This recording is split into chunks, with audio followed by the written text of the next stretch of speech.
श्री राधा कृष्णाभ्याम नमः।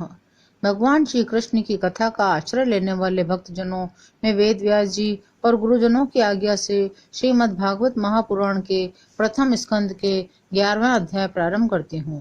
11वां अध्याय द्वारका में श्री कृष्ण का राजोचित स्वागत। सूत जी कहते हैं, श्री कृष्ण ने अपने समृद्ध अनर्थ देश में पहुंचकर वहां के लोगों की विरह वेदना बहुत कुछ शांत करते हुए अपना श्रेष्ठ पांचजन्य नामक शंख बजाया।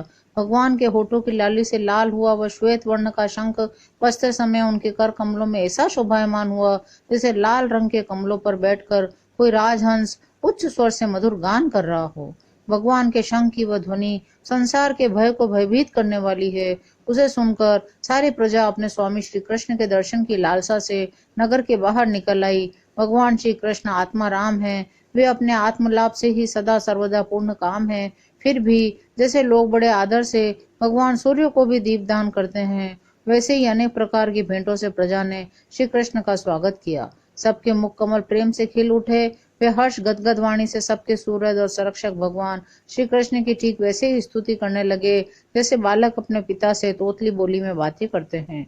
हे स्वामी, हम आपके उन चरण कमलों को सदा सर्वदा प्रणाम करते हैं जिनकी वंदना ब्रह्मा शंकर और इंद्र तक करते हैं, जो इस संसार में परम कल्याण चाहने वालों के लिए सर्वोत्तम आश्रय है, जिनकी शरण ले लेने पर परम समर्थ काल भी एक बाल बांधका तक नहीं कर पाता। विश्व भावन, आप ही हमारे माता सूरज स्वामी और पिता हैं। आप ही हमारे सदगुरु और परम आराध्य देव हैं। आपके चरणों की सेवा से हम कृतार्थ हो रहे हैं।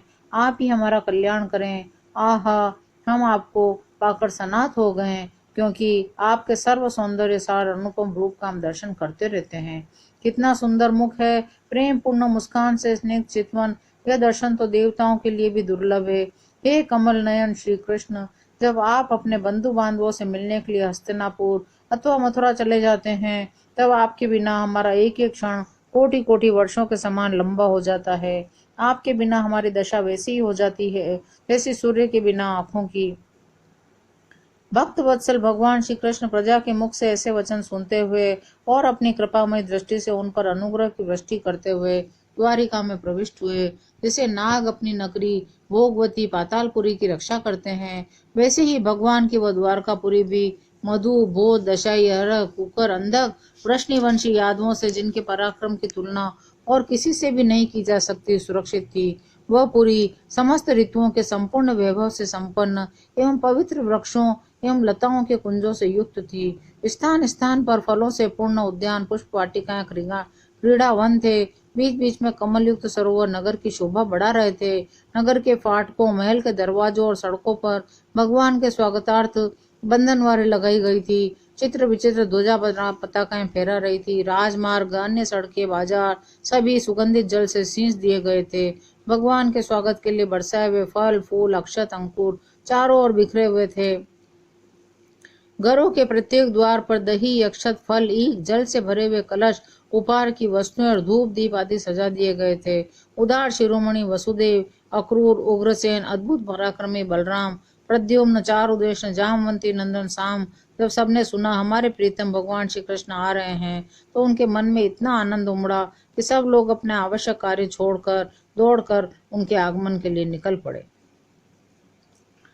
वे मंगल शकुन के लिए गजराज को आगे करके स्वस्ति वाचन पाठ करते हुए मांगलिक सामग्रियों से सुसज्जित ब्राह्मणों को साथ लेकर चले। शंख और तुरई आदि बाजे बजने लगे, वेद ध्वनि होने लगी। वे सब हर्षित होकर रथों पर सवार हुए और बड़ी ही आदर बुद्धि से भगवान की अगवानी करने चले।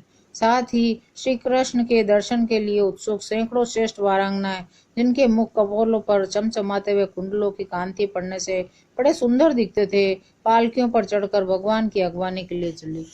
बहुत से नट, नाचने वाले, गाने वाले, विरत बखानने वाले, सूत मागध बंदीजन भगवान श्री कृष्ण के अद्भुत चरित्रों का गायन करते हुए चले। भगवान श्री कृष्ण ने बंधु बांधवों, नागरिकों और सेवकों से उनकी योग्यता के अनुसार अलग अलग मिलकर सबका सम्मान किया। किसी को सिर झुकाकर प्रणाम किया, किसी को वाणी से अभिवादन, किसी को हृदय से लगाया, किसी से हाथ मिलाया, किसी की ओर देखकर मुस्कुरा भर दिया और किसी को केवल प्रेम भरी दृष्टि से देख लिया। जिसकी जो इच्छा थी उसे वही वरदान दिया। इस प्रकार चांडाल पर्यंत सबको संतुष्ट करके गुरुजन, सपत्नीक ब्राह्मण और वृद्धों का और दूसरे लोगों का आशीर्वाद ग्रहण करते हुए सबके साथ भगवान श्री कृष्ण ने नगर में प्रवेश किया। शौनक जी, जिस समय भगवान राजमार्ग से जा रहे थे उस समय द्वारका की कुल कामिनियां भगवान के दर्शन को ही परमानंद मानकर अपनी अपनी अटारियों पर चढ़ गई। भगवान का वक्ष स्थल मूर्तिमान सौंदर्य लक्ष्मी का निवास स्थान है। उनका मुखारबिंद नेत्रों के द्वारा पान करने के लिए सौंदर्य सुधा से भरा हुआ पात्र है। उनकी भुजाएं लोकपालों को भी शक्ति देने वाली हैं। उनके चरण कमल भक्त परमहंसों के आश्रय हैं। उनके अंग अंग शोभा के धाम हैं। भगवान की इस छवि को द्वारकावासी नित्य निरंतर निहारते रहते हैं, फिर भी उनकी आंखें एक क्षण के लिए भी तृप्त नहीं होती।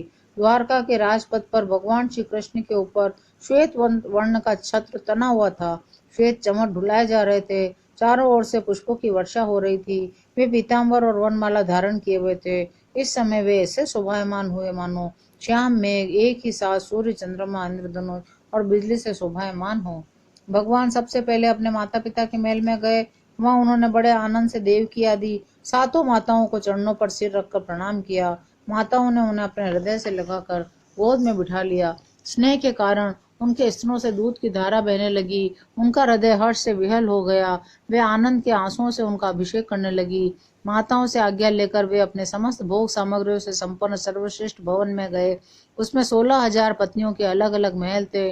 अपने प्राणनाथ भगवान श्री कृष्ण को बहुत दिनों तक बाहर रहने के बाद घर आया देखकर रानियों के हृदय में बड़ा आनंद हुआ। उन्हें अपने निकट देखकर वे एकाएक ध्यान छोड़कर उठ खड़ी हुई।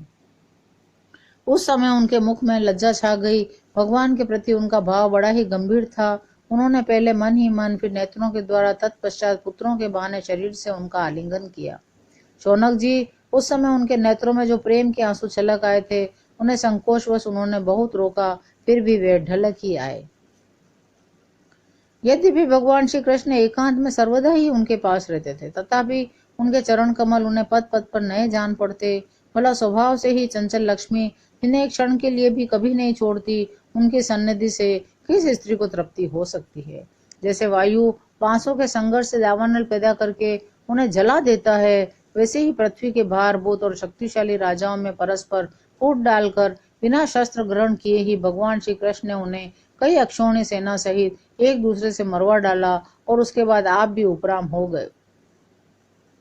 साक्षात परमेश्वर ही अपनी लीला से इस मनुष्य लोक में अवतीर्ण हुए थे। सहस्रों रमणी रत्नों में रहकर उन्होंने साधारण मनुष्य की तरह क्रीड़ा की।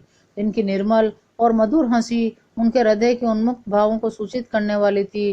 जिनकी लजीली चितवन की चोट से बेसुध होकर विश्व विजयी कामदेव ने भी अपने धनुष का परित्याग कर दिया था।